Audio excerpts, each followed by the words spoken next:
All right, welcome back to episode 3 of the Press Coverage Podcast. We're going to start off today with some breaking news. Jamal Adams is reported to get traded around the upcoming draft on Thursday. What do you guys have to say? I really hope not. At the very least, as a Jets fan, he's our best player by far. But you're gonna have to get a lot for Jamal Adams. I guess the Cowboys still want him. They won him during the season. I don't know. I hope not. At the very least, I hope we just decide to pay him. Like, he deserves the money. Yeah, the only issue is he's already talking about holdouts now, and he's still under team control for 2 to 3 seasons.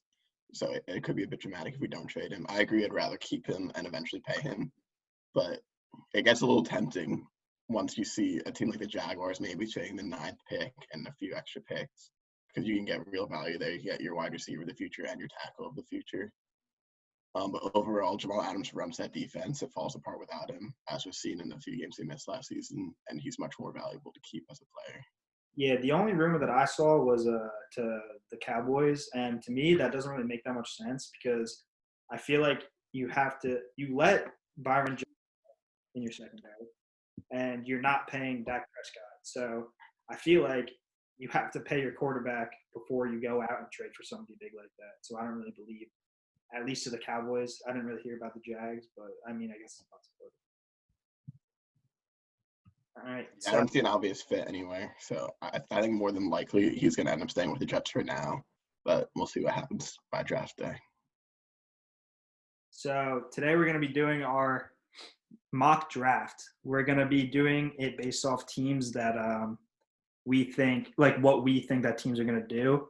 There's no trades in this mock draft, so watch out for that because we don't necessarily think that there won't be any trades. We just can't do it with this website that we have. So Matt will be picking first, Michael second, and me third. So we're just going to start with all teams. Yeah, just to clarify, so for this mock draft, we're going to be doing what, if we were the GMs, what we would pick for the teams. And then next episode, we're going to do what we think the teams are actually going to do, because that episode will come out on draft day. Okay. So the Cincinnati Bengals are on the clock. So Matt, what do you think? Yeah, so for most of these, I'm going to be a lot more in depth with like team needs and different options. But this pick's pretty obvious right here. It's going to be Joe Burrow, quarterback at LSU. He just had a monster season last year. Has basically everything you want in a quarterback prospect, and the Bengals aren't going to pass on him. Yeah, it's generally not even really up for debate anymore. I think you're totally right. Obviously, Tua, which is crazy, had all that hype going in, but his injury like completely derailed it. And I think Burrow took the spotlight very well. He kind of reminds me of Baker. I think he'll be the first pick. I hope he works a little bit better than maybe Baker has been, but we'll see for the future. There's really no way that Burrow doesn't go number one. I think he's the surest thing to a lock that there is out there. No doubt, no doubt. All right, well, I have the second pick as the Redskins, and obviously I think, again, this is a no-brainer for me at least, maybe not for everybody, but I'd take Chase Young. Yeah. It's just he's the talent in this draft that like no other player has. He's like the generational guy, and he's phenomenal. He had a better combine than both of the Bosos, and I think he's going to come in right away and dominate on that Redskins defensive line. Yeah, everybody has him as the most talented draft. Like, the position doesn't matter. If a different team that didn't need a quarterback was at number one, they probably would take Chase Young.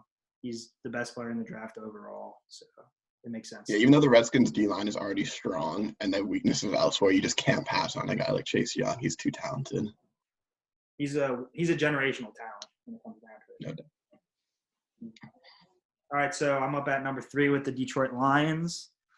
Realistically, they're probably going to trade back, but with this mock, we're going to go with Jeff Okudah, who, if they do decide to trade back, I think that they can still get Okudah at 5 if the Dolphins decide to trade up, or 6, or wherever they trade back to.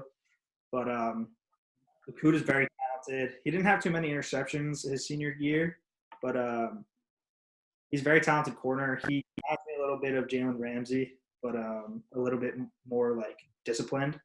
So I think that's a really good fit with the Lions, considering they just got rid of Darius Slay. Yeah, he's a really good – See, most people – sorry. No, go ahead. He's a really good tackler. That's like the one thing they were saying about him. Like, he's great coverage, but for a corner, he's shockingly good at like finishing the tackle, and I think that's a huge thing that skyrockets him on some boards. A lot of people would say that number 3 is early for a corner in general, but he's really just a can't miss type of guy. He's too versatile. He tackles well. He covers. He does everything you'd really want in a corner. So it's a good pick. All right, that puts me on the clock. Number 4, I'm picking for the New York Giants. And their main needs are they have needs all over the defense and offensive line. So the two main things that people are putting here are either one of the 4 big offensive tackles or Isaiah Simmons, who's a versatile piece. You can put either at linebacker or safety, move him around. And I think Gettleman's not going to pass on a guy like Simmons where he can use to fill multiple weaknesses in the defense, move him around, and make this just like how Greg Williams uses Jamal Adams almost to disguise holes in the defense by moving him around the formation. I can see Simmons being that type of player for the Giants. Yeah, I totally agree. He's completely versatile. He can play linebacker or safety, so being able to move him around is definitely a plus. It just scares me with a guy like that because of being a Dolphins fan, what happened with Minkah Fitzpatrick.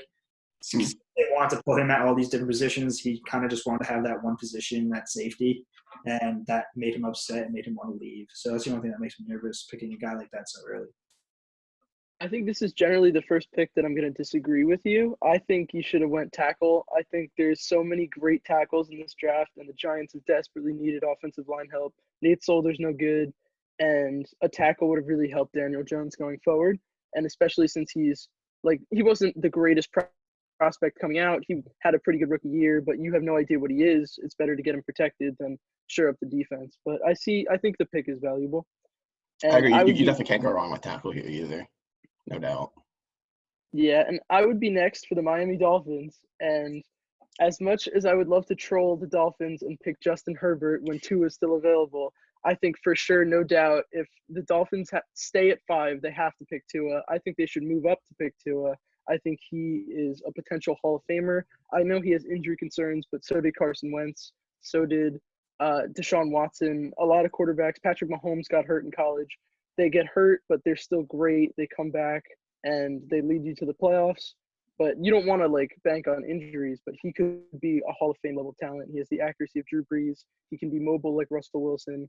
I wouldn't put that much hype on him like Russell Wilson, Drew Brees right out the gate, but he's definitely the player here for the Dolphins.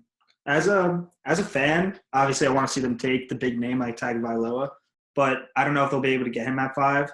But if they can get him at 5, I'm 100% with it. But, trading all those picks that you've worked so hard to get and given up so many guys for, it's kind of hard to see them move up, which is most likely what they're going to do. But I really like Tagovailoa. If you take away the injury, he's the best quarterback in this draft.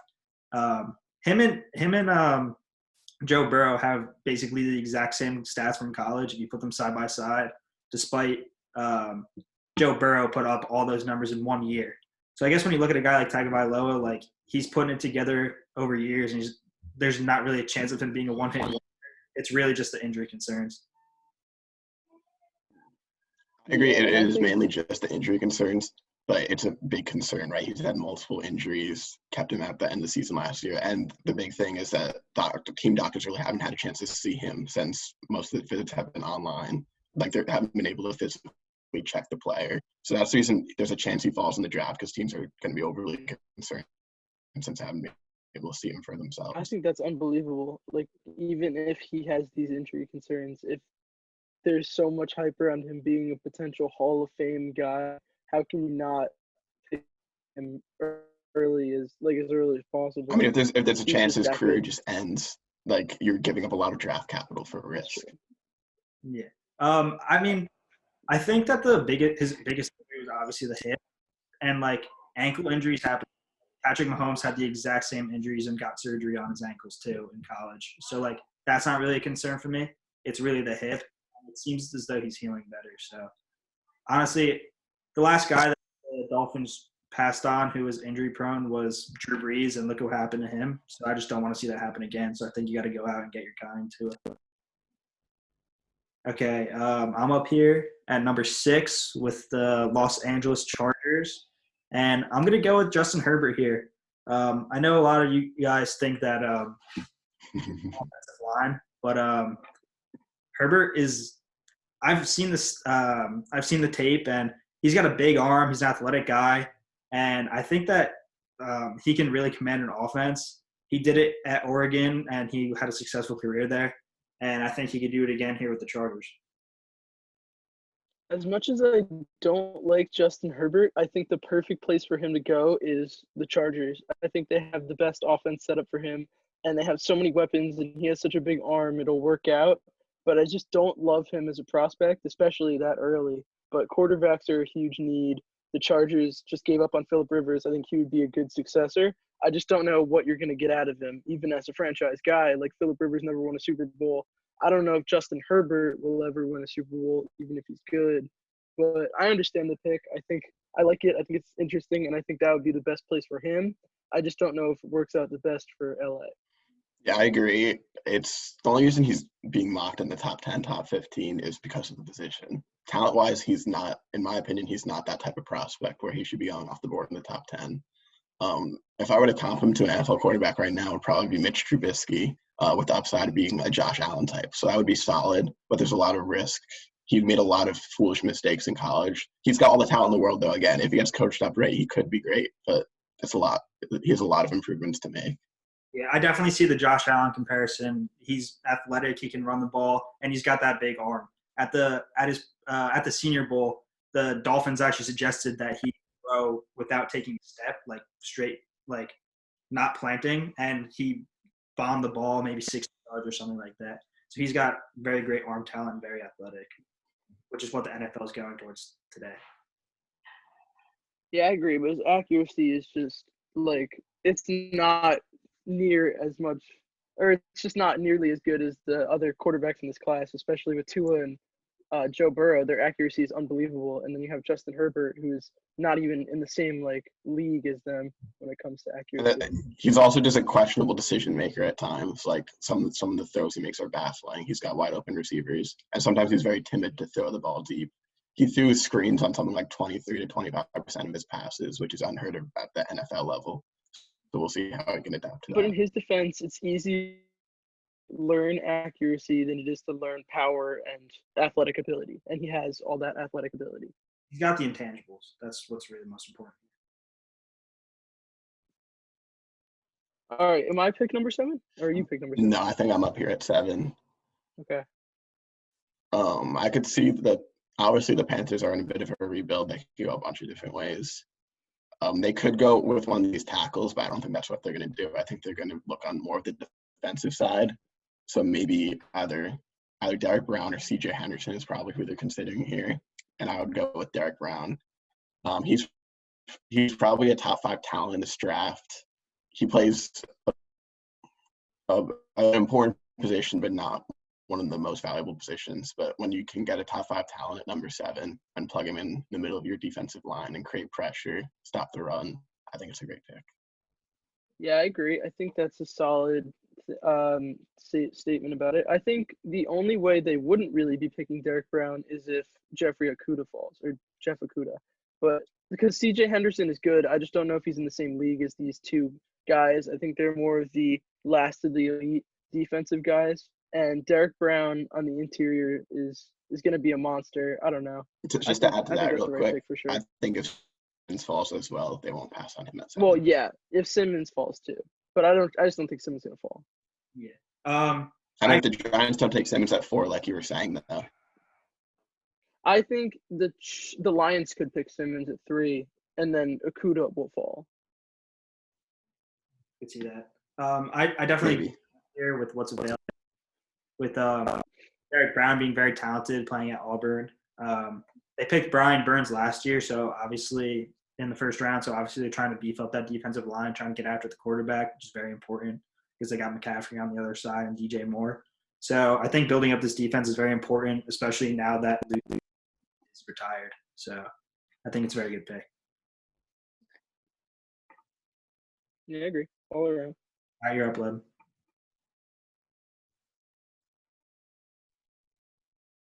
All right. I think this is a no-brainer. There's 4 tackles on the board. the biggest need for the Cardinals is a tackle for sure. And out of these guys, it's tough to really judge who's the best. They're all really good. But for the Cardinals and for their scheme, I would go with Tristan Wirfs.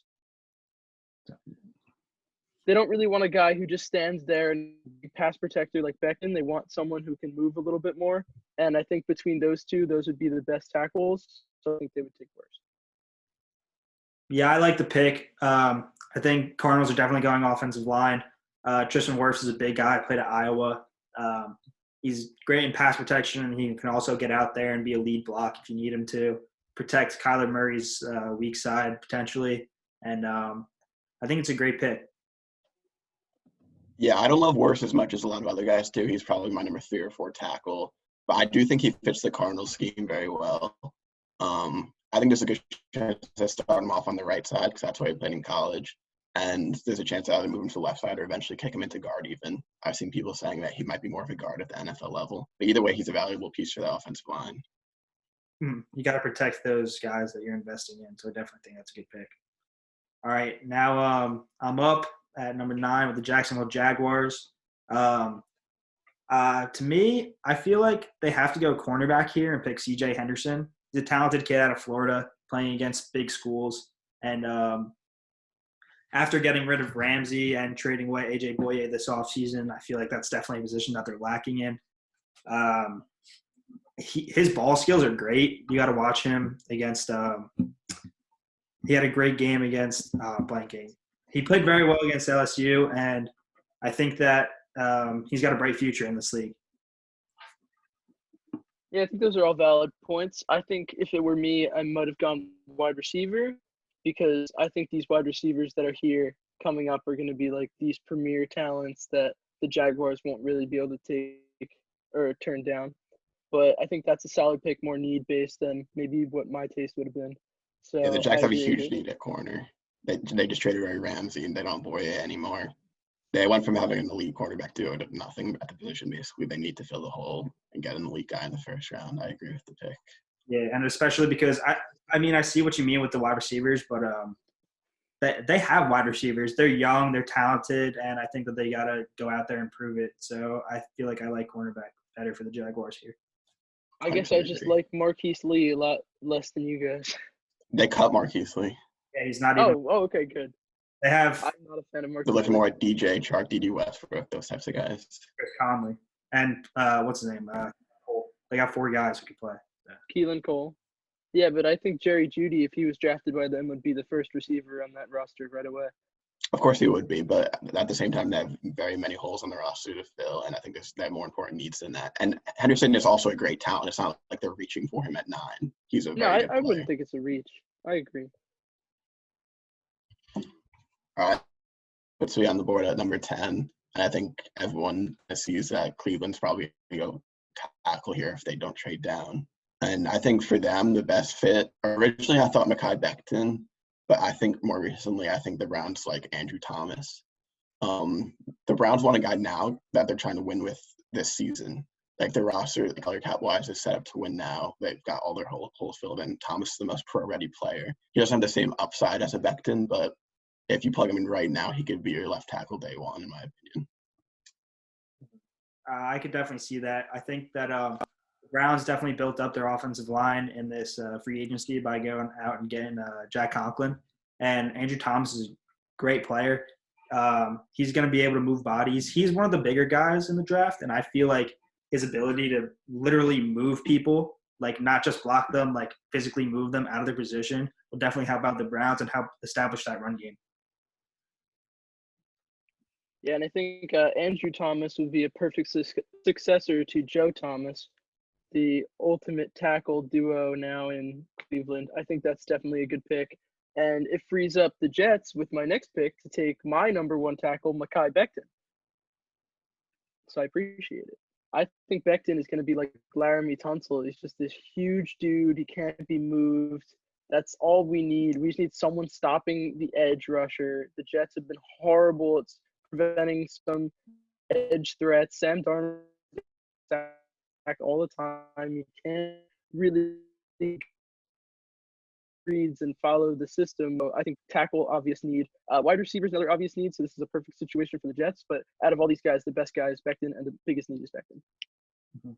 On my board, I have Becton at my third best tackle, but honestly, I could see what the comparison to Laramie Tunsil being a big guy, but also that there's stuff coming out about him, like that he's too big and like he's not willing to lose weight and he just loves food too much. So that's kind of similar to what happened to Tunsil on draft day with it's not the exact same thing, but Tunsil's video that came out. But it falls back. So I could see the Jets definitely. I think that the bigger concern with Becton isn't really the food thing. I see that more of a joke. But his drug test at the combine was flagged, and no one knows yet why it was. So teams might be concerned by that. If I'm the Jets at that spot, I see Jedrick Wills as a much safer pick and same type of upside in my opinion. But Becton could end up being the better pick. Who really knows for sure? Yeah, I agree. I have Wills as my number one offensive tackle, and I'm surprised. Me as well. So I'm up here at number 12 with the Las Vegas Raiders, their first pick as the Raiders. I think that they're going to have to go with Jerry Jeudy here. I think he's the most complete receiver, Julio Jones. And I could see Derek Carr and even Marcus Mariota having a good day with Jeudy on the field. Yeah, I agree. I think this is another no-brainer. I heard reports about the Raiders looking at Henry Ruggs, but I think if Jerry Jeudy's there, they can't pass that up. I think he's the clear number one receiver in this draft, which might be kind of crazy, but he played tougher defenses than CeeDee Lamb. He has the best route running we've seen since maybe Amari Cooper, maybe even better than that. He looks like he's going to be the real deal right away. And he's going to be perfect for the Raiders. He's going to be great for John Gruden. He might not really fit their system all that well, but I think it doesn't really matter. He's just a premier. Yeah, I think there's no doubt the Raiders are going receiver here, and clearly they're the pick of the litter. No receivers off the board yet, so it's whoever Gruden and Mack like best, and I think there's a great chance that ends up being Jeudy in this situation. Yep, I agree. And that puts the Niners up on the board, which I think they're a little disappointed here. I think they were hoping they could land Jeudy at 13. But I think they'll just pivot to CeeDee Lamb. Although he's not exactly the same type of receiver, he'll be dominant on the outside. He can be your number one receiver. He's not the tallest, but he plays like a big receiver and he's fast enough. He creates separation, basically anything you want in a number one receiver. CeeDee Lamb is kind of like, in my opinion, like a cheat code out there when he's running his routes. He breaks ankles. He runs fast. He's one of the faster guys in the draft. And he's just so elusive. He's hard to tackle. So I think that's definitely a good pick to pair him up with Deebo Samuel, another aggressive receiver, George Kittle. I think Jimmy Garoppolo is going to have a very good time with CeeDee Lamb and Deebo out there. Yeah, I think this offense is going to be really electric now that they're bringing in a pure number one receiver to go with the pure number one tight end in their incredible run game with a bunch of nameless guys. I think that offense is going to be ridiculous. And I love the pick for the Niners. They don't need really offensive line, so it worked out. There was one tackle left, but no need. They got the second or best receiver in the draft. Great. All right, so I'm picking for the Buccaneers, and fortunately, somehow, their biggest need is tackle or maybe running back, or they say wide receiver. I disagree, but they're clearly the best tackle in the draft for you guys. I would say my second tackle is still available at 14 somehow. So the Buccaneers will definitely not let that go. Jedrick Wills is the pick. Agree there. Jedrick Wills, Yeah, like that's a no-brainer. Jedrick Wills, one tackle on the board. And if you look at his stats, he only allowed, I think, one sack in his college career. And it definitely helped on that tough offensive line in Alabama. But giving up one sack over 3 years, I believe he played, is basically unheard of, and I think he's a very talented guy to help solidify that offensive line in Tampa.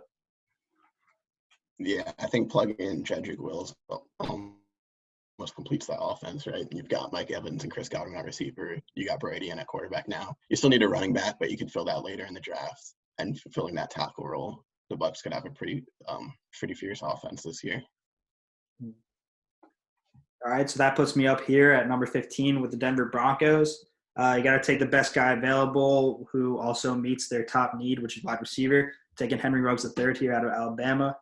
He's probably the fastest receiver out of the three, and he just burns people, man. He has great contested catches, which is very underrated aspect of his game. And giving the young quarterback Drew Lock weapons like Henry Ruggs and Cortland Sutton while having that solidified running game by signing Melvin Gordon is a great idea, I think. Henry Ruggs is electric and is a lot of people's top receiver in this draft class and kind of goes unnoticed with the big names of Judy and Lamb. Yeah, I totally agree. I think the Broncos get a steal, really. I think it's a perfect match for them having Ruggs on one side and Sutton on the other, where Sutton's not too fast, but he's a bigger body guy. And then you have the speed demon Henry Ruggs running up, and it'd be a headache for defenses. I think Drew Lock is going to love it, like you said. I think that's a really good pick, and it just falls into their lap. Yeah, I think that would be a scary duo with Sutton and Ruggs on the other side. Because what Ruggs makes defense do is just bring extra attention to him. You need to have a safety behind, or he's just going to run right past the defense. And if Drew Lock ends up being the quarterback that John Elway and the Broncos think he can be, then that offense is going to be pretty scary in the next year or two. And if you look at his college highlights, or if you look at Jerry Jeudy's college highlights, look at the other side of the field and look at what Henry Ruggs and Devontae Smith were doing to the other defenses to get Jerry Jeudy so wide open. So I wouldn't sleep on Henry Ruggs as being one of the best receivers in this draft. I agree. So that puts the Falcons on the clock here at 16. I think they're thrilled with the position they're in. There's been rumors about the Falcons trading up, and I think the player they're trying to trade up for is Javon Kinlaw, and here he falls all the way to number 16. They would like Derek Brown as well, but I don't think they believe they have a realistic chance to get him. But they'll plug that hole in the middle of that defensive line. And I think he's arguably a top 10 talent in this draft. For him to fall to 16, that's a steal. Yeah, I agree. I think him and Derek Brown are like the two premier inside run stuffers, and I think he's going to fit perfectly in the Atlanta defense. They're lacking a little bit in the middle. They have Grady Jarrett, but they definitely need another guy that they can put on the other side of the center. And I think they're going to stuff runs a lot better. Their defense was abysmal in the beginning half of the year. Second half of the year, they picked it up a lot, and I think this will really solidify it going forward. Yeah, I love this pick.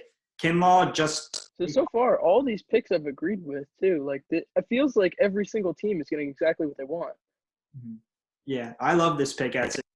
Javon Kinlaw reminds me of Jadeveon Clowney, South Carolina.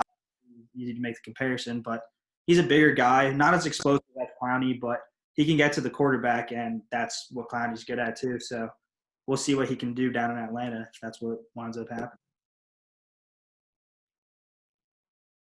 Be exciting to see. Glad. All right, with the Cowboys pick, this is a bit of a tougher one.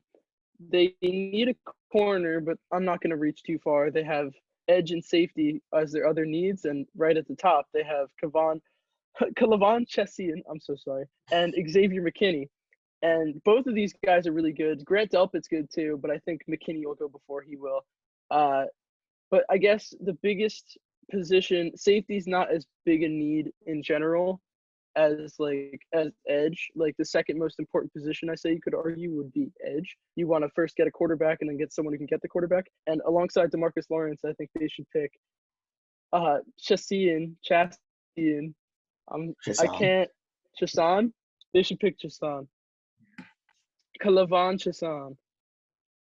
Yeah, I like the Kalavan Chassan. He had a big – he's able to get after the back like many of these other linemen, edge rushers. And LSU had a great season, not just because of their great offense, but also because of their defense, which was very underrated.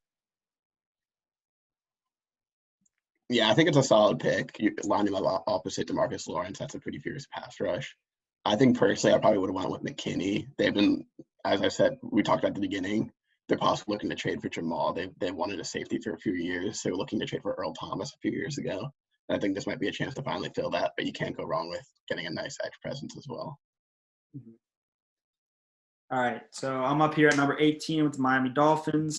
It's kind of tough here. Safety, I mean, I don't think Xavier McKinney will fall to them. I also think that the Cowboys should take Xavier McKinney there, and he's a great tackle from Alabama.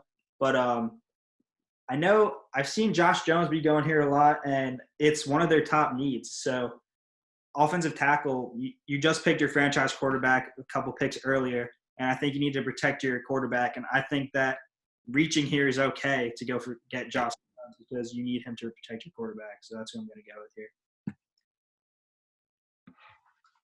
Okay, here's my explanation why I think that's a bad pick and it's a bad reach. Upcoming now, you have the Raiders, Jaguars, Eagles, Vikings, Patriots, Saints, and Vikings again. I don't think any of those teams go corner, especially not corner, sorry, tackle, especially not reaching for a guy like Josh Jones. So I think you could have gotten away with Delpit or McKinney and then also gotten Josh Jones at the 26th pick. That's why I wouldn't do that. But otherwise, I think, yeah, I agree. Tackle's a need, and you definitely should pick Josh Jones. I just think you'd be able to get him later, and I don't think it's worth picking him as early as you would have, or you did here. I think it really depends how much you like Josh Jones more than the next guy on the board, right? If you think he's a whole tier above like an Austin Jackson or Ezra Cleveland, then I think it's worth the pick at 18, 17, whatever it is. But I don't think it's even that much of a reach. I think he's a mid to late first round type of guy, and where he's going here you're not necessarily reaching for him. I agree there's a chance he falls to 26, but if you're not willing to take the gamble, then it's a fine pick here as well. Mm-hmm. Yeah, I mean, you just picked your franchise quarterback a couple picks earlier, and you need to protect him. And if you think Josh Jones is going to be off the board and he's your guy, then you definitely got to go out and get him. Just like we said in the first round. If the Dolphins want Tagovailoa, they got to go out and get him. They might not just have to sit there. They might have to go and trade for stuff. So you want Josh Jones, you got to go out and get him earlier than maybe a safety. That's a good need for you. It's just the only reason I would disagree is I think quarterback is significantly more important than offensive tackle. And I don't think Josh Jones is as good a talent as those top four guys were like a league ahead of the 5, 6, 7. And I think you could have just grouped them all together. I think Jones is a talent. I don't think he's quite as good as those four, but I think that he's not much worse. And I think he's definitely better than the next guys in Austin Jackson or Cleveland. So I would really be okay with the Dolphins taking Josh Jones here. I think it really depends how you view Jones as a prospect. Because there's the people around the league who believe it's really a top 5 at tackle, and Jones is the same tier as those 4 other guys. So if you believe that, then it's a no-brainer. Even if you don't believe that, though, you've seen teams draft a quarterback and make the mistake of not setting up a competent offensive line around him and wasting those early years of development. The Jets have done it recently. The Colts did it originally with Andrew Luck. You just don't want to see the Dolphins fall into that same trap. So you can't go wrong with overdrafting offensive line early for a young quarterback. I guess I can't argue that. And then that puts the Raiders on the board here at 19. They just took receiver up at 12, so they're not going to go there again. They have needs all over their defense, and I think they'll probably go best available on defense and go with Xavier McKinney here. I think they're surprised to see him still on the board. Maybe corner is a little more important for them, but I don't think they're going to pass on McKinney if he's still there at 19. Yeah, I would generally agree. I just think it's weird since they drafted a safety last year in the first round, Jonathan Abraham. So going safety again with a later pick, like you hope it doesn't not pan out again because you just spent the first rounder. Now you're not even giving him a chance to start. But I can't disagree. I think you're right. He's the best player available. You should go best player available on defense for the Raiders. Maybe they could find a way to move one of those extra safeties to a linebacker or something and try to work that out. I don't think McKinney could be a linebacker, but you could see what you work with on defense. Maybe move one to the corner. But I think you can maybe move one to slot corner. I mean, I don't love the pick because of Jonathan Abram, but Jonathan Abram didn't play a single game last year. So if you're having health concerns with him already, then Xavier McKinney is a great pick there if he falls to you. The only thing I would say is I would probably go with a Jeff Gladney or Christian Fulton because that seems like a bigger need for them.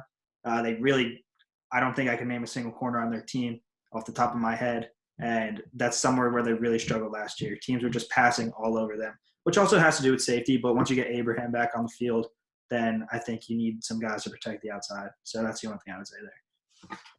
Yeah, I think they'll likely go corner in the end because McKinney I won't think be generally the Raiders will be happy with any sort of defensive help.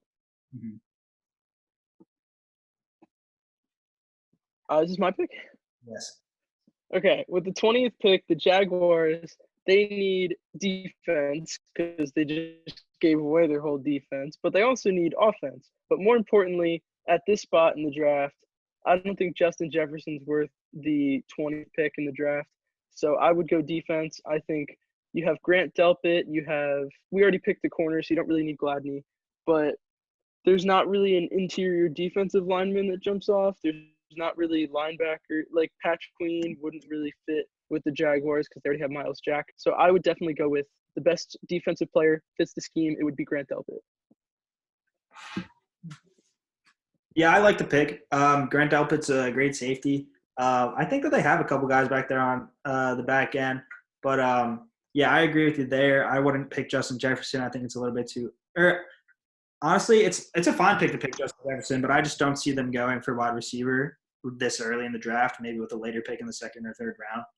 But they also don't need a running back, which is high available. Just picked a corner, so it's kind of puts them in a tough spot there. So I don't mind taking the best player available in Delpit. I probably would have went with Patrick Queen or Kenneth Murray because I feel like they need a little bit of linebacker help outside of Miles Jack. Yeah, I'm thinking if I'm the Jaguars here, I'm just looking for the best player available. You have so many holes. You're not trying to win this year. So if you think Delpit's the best guy on the board there, then you take him.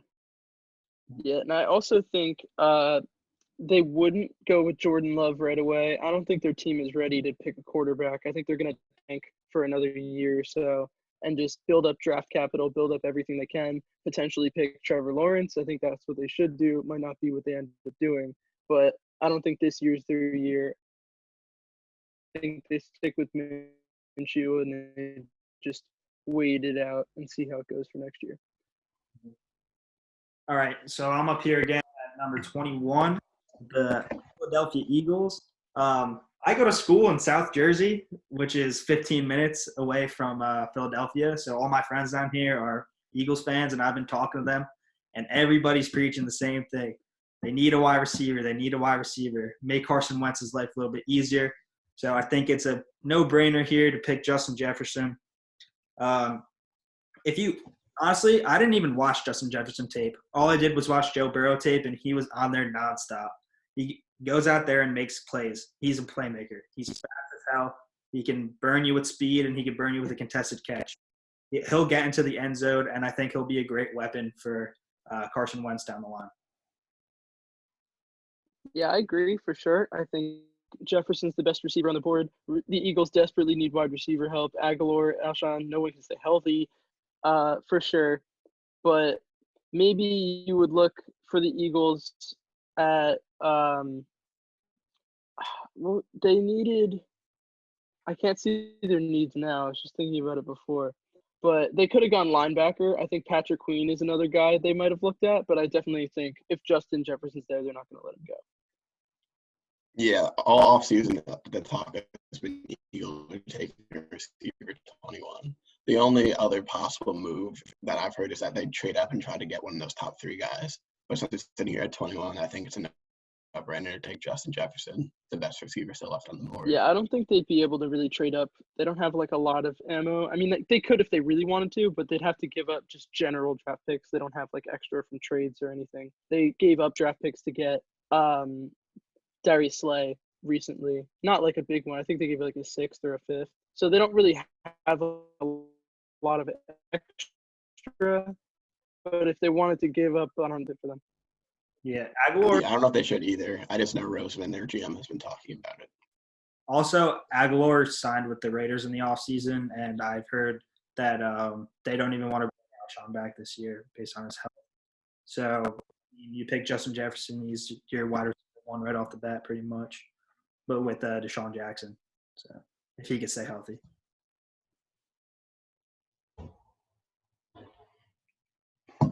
Bring this to the Vikings here at 22. I think their needs are probably they need a receiver because they just traded Diggs away to get this extra first pick. They could use some edge help, and they could use just went off the board. I think they're going to go with corner and probably Jeff Gladney. I think he's the best corner left on the board. And then maybe in a few picks, be eyeing receiver. But I think they take the corner here. I mean, I agree for sure. I think the Vikings are going to go into this draft and they're going to either trade for a receiver, like potentially Odell, but I don't think Odell's on the board anymore, but they might try to trade for another guy, or they're going to pick a receiver, and I think they definitely are going to pick a corner.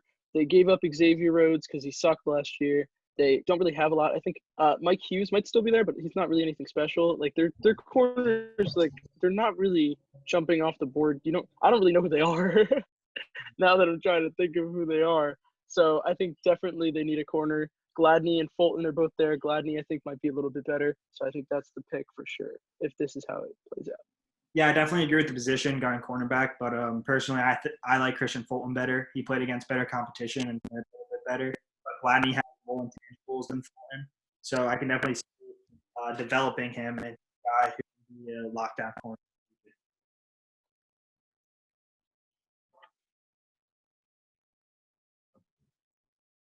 But All right, so the 23rd pick up is New England, and their number one need to the rest of the world is quarterback. But I can't imagine they pick a quarterback here in the first round, not moving up. They just decide Jordan Love falls to us. Let's pick him. That is not what Bill Belichick is about. I can't imagine he would just settle for someone in the first round just because he's there. So that to me is running backs a corner. They don't really need corner help. I think maybe Patrick Queen could be interesting. Denzel Mims, they need a receiver. Kenneth Murray. I don't know. I mean, it's so weird that I guess if I were the Patriots, I would pick Love, but I think they would go with a wide receiver here or a defensive You position. think receiver, But even I though guess they this took is me. receiver in the first round last year? Yeah, but he didn't. Yeah, you're right. He didn't pan out. I don't know. He was injured a lot too. He This didn't is get up to to play. me. I'm not Bill Belichick, and this is my pick, so I'm gonna pick Jordan Love because I think he would be great. But in real life, I think there's no way Belichick is gonna pick Love if he's gonna move up if he wants a quarterback, and I can't see him moving up. I think there's two schools of thought here, right? If you're Belichick and you think Love is your guy, because there's people out there who have Love as one of the top quarterbacks in this draft, right? He needs a little bit of development, but he has all franchise quarterback. And if Belichick thinks that, then he'll take him at 23. But who knows if he thinks that or not. If not, I could see them going linebacker, maybe possibly receiver, but I think that's a little bit less likely in the first round. yeah, Yeah, losing Van Dorn this offseason takes away at linebacker, and they picked a wide receiver last year, so I don't see them going wide receiver. Personally, I don't love Jordan Love as a prospect. Like he did his junior year, but his senior year he really didn't produce much. He went down actually, and I mean you can't take away his athleticism. So he'll win the ball, he'll do whatever you want him to do. But I don't really know if that's a Bill Belichick type of offense, and if that's what he would want to do. yeah, honestly, I don't think he's a Belichick fit. I don't think Belichick wants Jordan Love. But to me, Jordan Love is so good that if Belichick decides, okay, we'll bite the bullet, we'll take this guy, he's not my system guy, but we'll make it work, he can make it work and he can make him like a phenomenal athlete. I think Belichick's the type of coach that is able to coach around the player. I think the system that's considered the Patriots system was built around Brady to suit his strengths. I think he's a smart enough guy that he can build a system around Jordan Love if that's what he chooses to do. Yeah. I can't imagine that is what he'll do, but this is my decision, and I think it'd be interesting to see. All right, sounds good. So I'm up here with the New Orleans Saints at number 24, and I'm going to go with linebacker Kenneth Murray out of Oklahoma. Um, Patrick Queen's on the board. I just like Kenneth Murray better as a prospect. I think he's a better tackler, and I think that he's more versatile. I think he can get after the quarterback and still be able to protect down the field like those running backs. So Murray here. Yeah, I think it's fine. I think if it were me, I'd pick Patrick Queen. I think Patrick Queen is more explosive and is just gonna get picked higher than Kenneth Murray. Kenneth Murray is kind of like more. He's more like a secure guy, but he's not as flashy. And I think teams look at that sometimes and rate it above all else. And I don't know. I think it's a good pick. I would pick Patrick Queen. See, the Saints pick here is tough because I don't think they have any clear needs. Like, they have a very stacked roster overall. You already have Demario Davis at inside linebacker, who had a great season last year. I think if I'm the Saints here, I would go receiver, even though you just signed Emmanuel Sanders. You can put him in the slot and get another outside guy opposite Michael Thomas and really complete that Oh, receiving you're core. sleeping on Ted But- Ginn, I see. But I think this pick helps to solidify the defense as well, Kenneth Murray. And then that brings the Vikings back on the clock. Like I said with their last selection, I think they're definitely looking receiver here. And I think they're happy to see that Denzel Mims is still on the board. He's more of a risky prospect, but he has the upside of being a true number one receiver and being able to fully replace Stephon Diggs' production, in my opinion. And I think it's the clear pick. Yeah, I think you're right, generally. I think the Vikings' needs would be wide receiver and corner, and I think they filled that pretty simply. Wide receiver corner with their 2 picks in the first round. Unless they end up making the trade, like I said before, so far. There's so much talent in the wide receiver, and honestly, Mims is not one of my favorites. I like T. Higgins and Jalen Reagor better. I know this website has T. Higgins a lot lower than a lot of people might see him, but I think he's a little bit more explosive than Mims, and I think that he's more of a complete receiver and ready to go to the league. And Jalen Reagor is short, fast, but he can go up and get the ball. So I like him a little bit. I like both of those guys a little bit better than Mims, but I think that they definitely go wide receiver here at 25. I think it's all about what you're looking for. I think Mims has more of the capability of being a true number one. He's a little faster than Higgins. But Higgins right now might be a better player if you're looking for the day one starter. So it's all about what you're looking for here. I'd have to agree. And then moving back to Miami for the 26th pick. They need obviously a lot, but so far we got a quarterback at Tua for number 5, and we got a tackle with Josh Jones, number 18. So the 26th with linebackers, I wouldn't pick Queen, even though he's one of my top talents. They need a safety, but they don't really need a safety that bad, so I wouldn't go with a safety. They could use an edge guy, so Guitar Gross-Matos jumps off the board for me right away. But I don't know. I see all these really good running backs, and I think, how are they going to let all these guys go right to the second? Do you really want to take a chance, or do you want to take your number one running back right now? And all of these guys are really good to me. And personally, my number one would probably be Jonathan Taylor. I don't know if everyone would agree. And since he's still here, I think 26 would be a good spot. Miami's going to work, so I'd pick Jonathan Taylor. All right, so I'll talk here.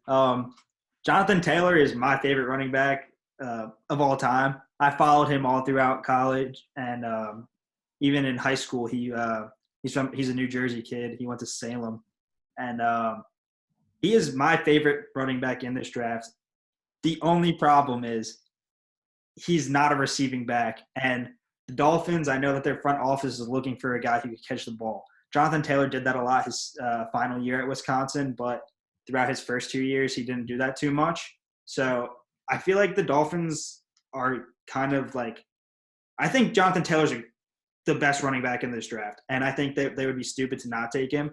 But they're so fixated on Jordan Howard that, like, they just want somebody who will be able to complement him instead of some guy who will eventually be able to take over his job.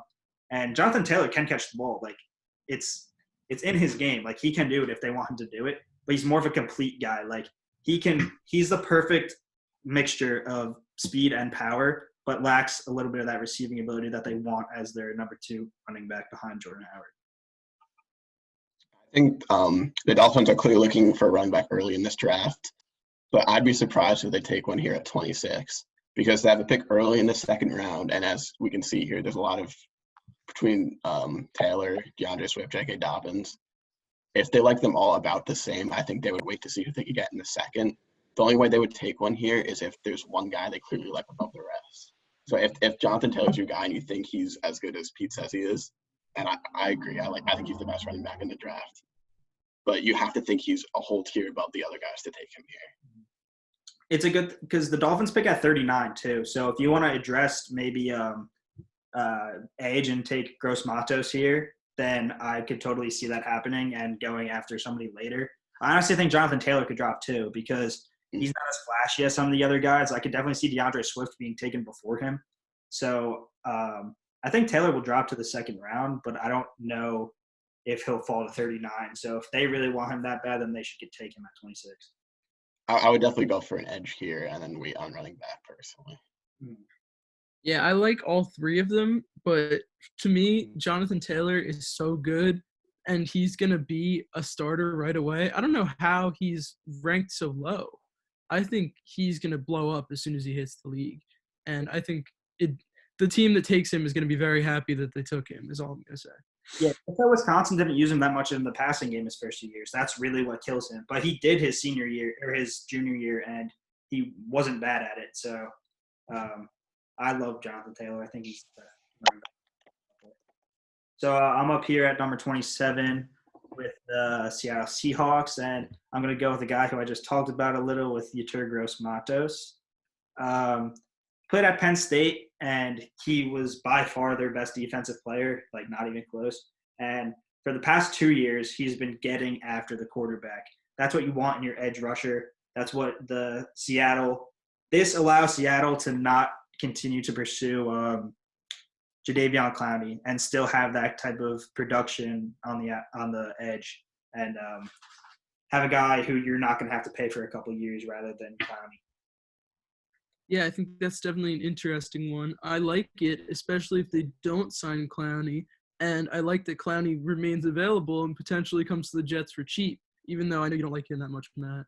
But I think that's a good pick. And I think if they don't or if they re-sign Clowney before the draft, maybe they go corner. But I don't know. It's not as obvious. I think this otherwise would be the obvious pick. Yeah, I don't see any situation where they're signing Clowney before the draft. I think he's going to hold out for a while longer to try to get his money. And I think if you're the Seahawks, you have to assume that you're not getting him back. And even if you do get him back, you can never have too many edge players. It's such a valuable position to rotate players in and out. And I think it's a good selection here.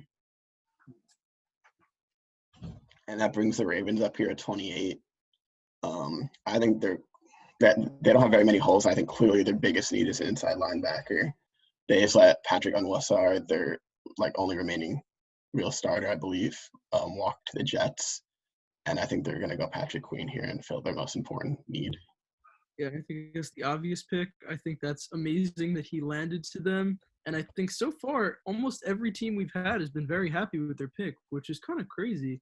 You'd think there'd be a lot of teams that maybe they'd be frustrated and you'd think it's an obvious trade down, but there's not really any obvious trade downs here. And I think Patrick Queen falling to the Ravens is another perfect landing spot.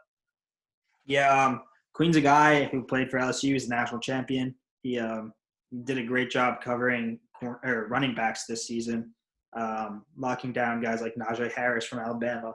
And, I think that he would definitely be a great fit for this Baltimore defense where that doesn't lack in many spots. All right, so the 29th pick is the Titans. The Titans had, I want to say, 26 free agents this year hit the market. They lost Jack Conklin, so a tackle is a big need. They don't need a running back because of Derrick Henry. They don't really need a corner because their secondary was pretty good last year. So I think they'd go either tackle here or maybe defensive lineman. But the best one on the board, it looks like to me, is Ezra Cleveland. So I think maybe they go Isaiah Wilson, but I think Ezra Cleveland is a better pick. There's teams out there who see Wilson as a top tier guy, and then there's other teams who see him like a third round pick. So it all depends on how you view Wilson. I agree if you're going tackle, I think Cleveland's the best left on the board there. Personally, I like Austin Jackson a little bit better than both of those guys. But I didn't know Jackson was still left. I would have taken Jackson as well. Yeah, Austin Jackson's still available playing at USC. The only thing that concerns me about Ezra Cleveland is he played at Boise State, a little bit of a smaller market, and he was a fine tackle. He's got some intangibles that teams look for in a tackle. But, my pick would definitely be Austin Jackson there because, his health is a concern with that stem cell surgery that he had. But he's a great guy. He's a great guy for that community. And I think he's a great tackle. But, I mean, definitely address offensive tackle there. If Cleveland's available and he's their guy, then I would take him too. Moving on to number 30 here. This is my personal last pick in this draft. I have the Green Bay Packers. And wide receivers a need, considering they lost Geronimo Allison as their third guy. But they have a lot of young guys, and they signed Devin Funches, and they still have Devontae Adams. So I'm not really worried about wide receiver that much. Tight end is a position that's going to go a lot later in this draft.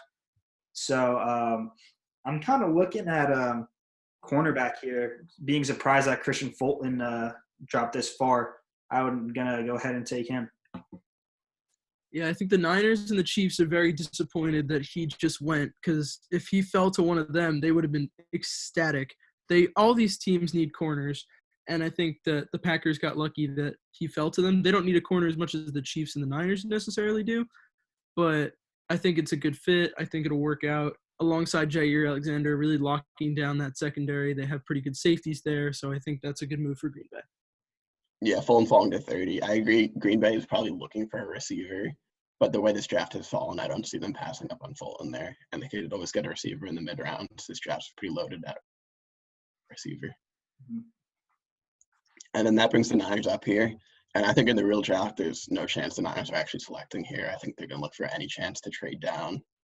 But since I'm picking here, I think they'll go with Cesar Ruiz, the interior offensive lineman out of Michigan. You can never have too much depth. He'll probably end up getting one of the starting guard positions, maybe center. And it is an upgrade at the position, so it's not a bad pick. Yeah, I like that pick. Definitely going to try and solidify that offensive line, considering what Derek Jones was able to do to them in the Super Bowl. He got a couple sacks in there on Garoppolo, and you want to protect your quarterback there. And, yeah, I definitely agree with that pick. Yeah, there's not a lot of stuff left at the bottom of the first tier. I think they really missed out on the corner right there with the Packers, obviously. I mean, Jalen Johnson is, but I don't know if he's really like the first round guy you would have wanted. So I think Cesar Ruiz is fine. I think they don't have a lot of holes. Interior lineman is one of the weaker spots on their team, so it's not bad. I do think realistically, since they don't have any second, thirds, or even fourth round picks, I don't think they're definitely going to trade back, probably try to get a corner somewhere in the second. Is what I think they'll actually do in the draft.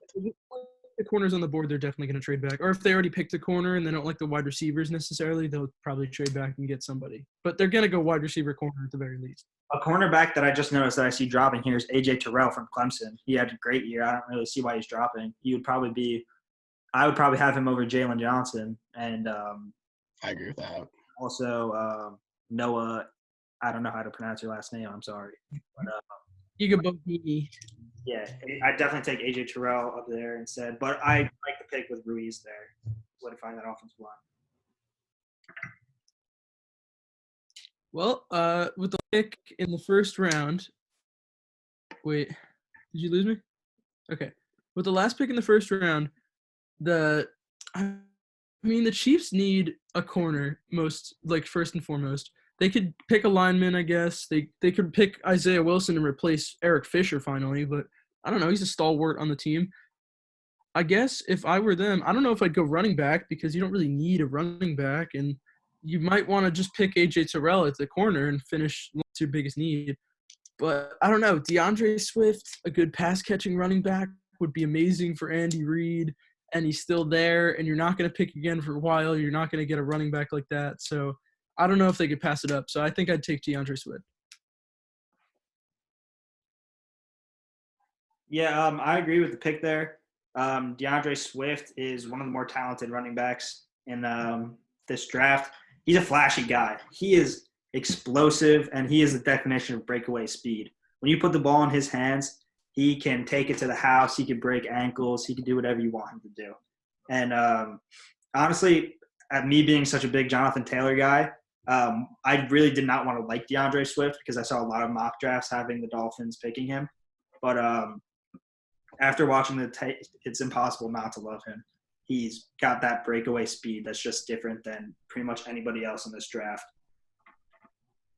I see the Chiefs going Terrell here or some corner, whoever falls to them. I think Andy Reid's the type of coach that can get good production out of lower tier running backs, as he kind of showed last year, winning the Super Bowl with Damian Williams as his main running back. I don't think it's necessarily a need for him to have an elite running back, but you can't deny that Swift would look great in that offense. I do love the pick, though, honestly, because look at what that offense was with Kareem Hunt, a guy who could run and catch the ball. So I think that brings that offense to another level, even though they're already at the highest of levels. Yeah, I think it'll be much harder to stop a crazy offense with dynamic wide receivers, an amazing tight end, and an amazing running back, rather than the crazy offense with Damian Williams. No defense to Damian Williams, but I think a big first-round pick spent on an amazing, flashy running back would be something Kansas City would love. And even though maybe there's a bigger need, you can fill it with a later pick. I think he's such a talent that if you let him go, you'll regret it. I agree. All right, so let's just go through a little run-through this draft that we just did. Joe Burrow at 1, I think we all can agree that was a great pick. That's what's going to happen most likely. Chase I Young. think it's a B+. Chase Young at 2, another lock, I think, for sure. And then 3 is a place that I think that the Lions could trade down. If the Dolphins want to go out and get Tua, I can see them doing that. They have the draft capital to do it too. So, I think they could trade down, but they don't have to. If they don't want to, picking Okudah at 3 is perfectly fine with me. And I think they'd be happy with it too, but you could definitely get a lot more value and probably still Okudah at 5. So I think it's worth it. Yeah, that's the main reason to trade down, because there's a good chance you're still getting your guy and then you get extra draft capital. yeah. Yeah. I forgot what I was going to say. But it all depends what the Dolphins want to give up. Like, if they're going up to 3, how much is that going to cost? If it costs number 5 and number 39, and that's it, then if I'm the Dolphins, I'm taking that no-brainer. But then again, I think if they believe in Tua, like I believe in Tua, and I think we all believe in Tua, and everything with that, if they don't move up to 3 and spend whatever it takes, then they're making a mistake. Yeah, I think at the end of the day, that they probably wouldn't have to go all that much if the Lions are seeing they're probably going to get the player they want anyway. But I think there is a chance they're going to have to give up either 18 or 26, but just that pick. And then it comes down to, are you willing to give up one of those extra first-round picks that you've obtained recently? Yeah, I don't know. If I'm the Dolphins, I don't know if I really want to give up 2 of my first-round picks. But, I mean, if 2 is your guy, that's what you got to do. Usually, to move up 3 spots, you're not going to have to give up 2 first. The Jets gave up 3 seconds, which was, like, crazy high. I think you'd probably give up the first, second, maybe a 4th, maybe a 3rd. Not all together, but probably the 1, a 2, and maybe another 2, maybe a 3, whatever. If it's 5 and 39 and I'm the Dolphins, there's no way I'm not doing it. Yeah. I think that's a no-brainer. As long as 2 is your guy, then yeah, you got to do it. Which is something that I saw. Like, I think Cynthia Freeland posted it. Let's look for some more trade candidates. You think the Chargers could go up and maybe go after a quarterback if they don't think they'll get him at 6? I think that's the main thing that would drive up the Dolphins' price. If the Chargers are offering to trade up to 3, then the Dolphins might have to give up one of those first rounders, maybe the first and something else. Yeah, I think one of the 2 the Chargers are offering. One of the 2 is definitely trading, and then whichever one doesn't trade is going to get the leftover quarterback. And I think they're all going to pick a quarterback. The thing is, I saw 2 is dropping on a lot of people's boards, so you don't know if that's the Dolphins or the Chargers or somebody else who's considering moving up. I think an underestimated thing that people aren't talking about very much is that Anthony Lynn is in love with Tyrod Taylor. He was his coach. He was a coach on the Bills when Tyrod was the quarterback. And no one's really listening to him. He keeps saying he doesn't view Tyrod as a gap quarterback. He views him as the starting quarterback in this league. So I don't think it's impossible that the Chargers don't take a quarterback here. And I could even see them looking at maybe a Jalen Hurts later in this draft as another quarterback to add and keep Tyrod as the starter for now. Could you see them trading back? I could. But I think they probably want their pick of the litter out of the offensive tackles here, personally.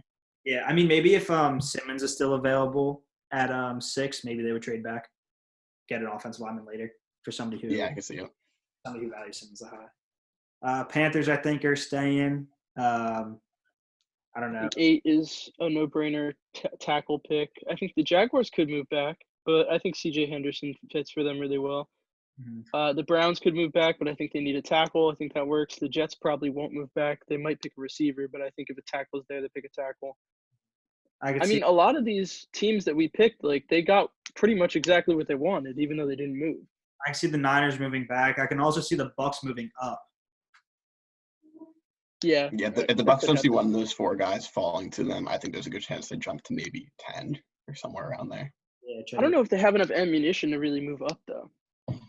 If we move from 14 to 10, you're probably only giving up like a 3rd-round pick. Yeah. I can see the Broncos moving up if they don't get Ruggs. I think that they definitely want to go wide receiver here, and I think that Ruggs is their guy. So I can see them moving up. Falcons too. If they don't see Kinlaw, I think they can move up. I've been hearing things that the Dolphins want to move up from 18 to get one of those top 4 tackles, but I don't know if I don't see them doing that if they have to move up from 5. So They'll definitely only have 2 first-round picks if they move both of those up. I think that'd be crazy. the thing is, the Dolphins have 14 picks in this draft, and I don't see them staying at every single position that they're in. They're not going to be. Well, a lot of teams in later Yeah, rounds just jump around randomly, and like no one has any idea what happens on the day. I think with all this talk about trades, I think maybe for our next mock, we should do it with the trades we think are going to happen on draft day. So it's the most realistic. Yeah, I agree. I don't know how we'd format this because I like this website, but we can figure it out for next time. Yeah, but the Dolphins are not picking 14 players in this draft. I can guarantee you that. Anybody else you guys see moving up here or down? I potentially see the Raiders moving down because I don't think they love Xavier McKinney, but I don't know if he's going to fall to them either way. The Eagles probably could move up. They wouldn't move down. The Vikings might move down. I think Patriots, you never know. One bold move would be Sean Payton likes to get his guys. He's always moved up to get whoever he wants in the draft. I could see if he thinks Jordan Love could be his quarterback of the future after Drew Brees retires, I can see him moving up a few picks and solidifying that. I think Sean Payton likes Jordan Love personally. Yeah, that's something I was considering, but I got the Patriots pick instead of the Saints, and Jordan Love was still there. And I like Jordan Love maybe more than other people, even though he's not super accurate, not a great decision maker. But he's got the physical attributes. I think he could be a premier guy if he's coached up, and I think the Saints would be a great place for him to go. Yeah, I could definitely see that happening too. You think the Vikings might try and move up one of these picks to go get one of those top receivers if they don't think they're going to get Jefferson or any of the other 3? I think they might move down. Down if from anything. Do you think?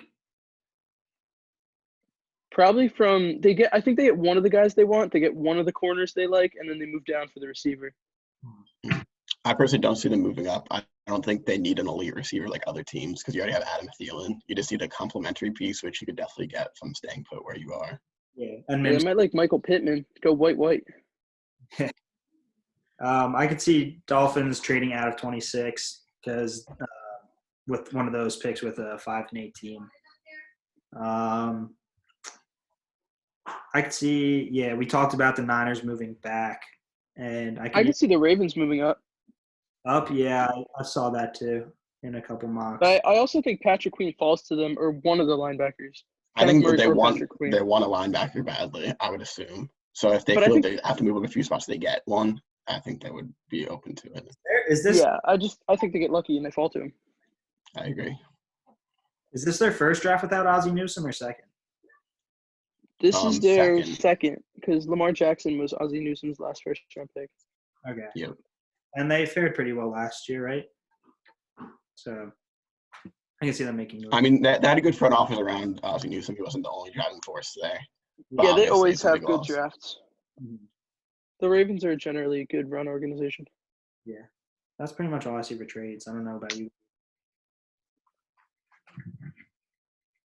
So that's awesome. We can explore more in Thursday's episode for sure.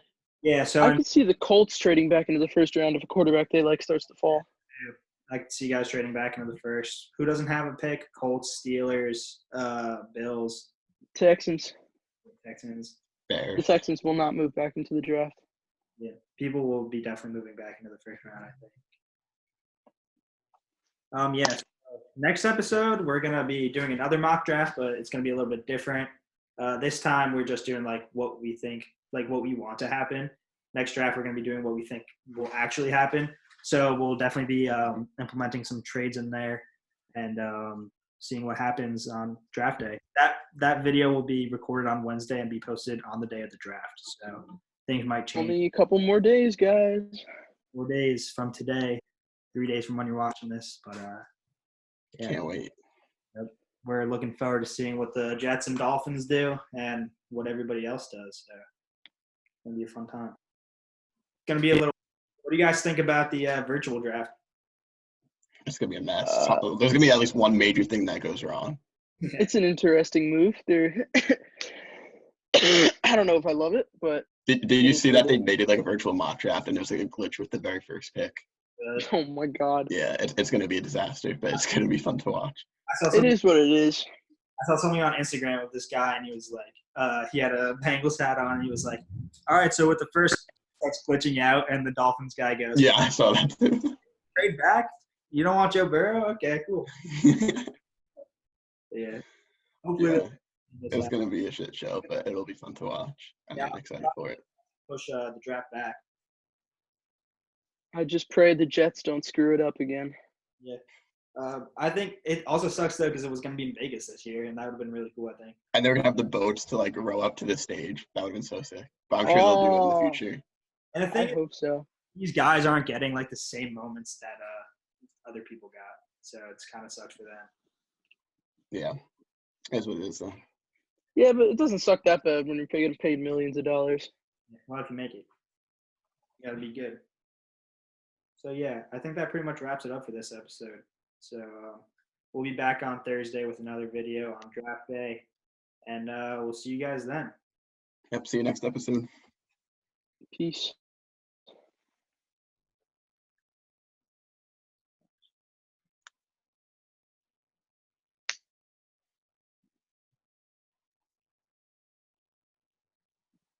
Are we done?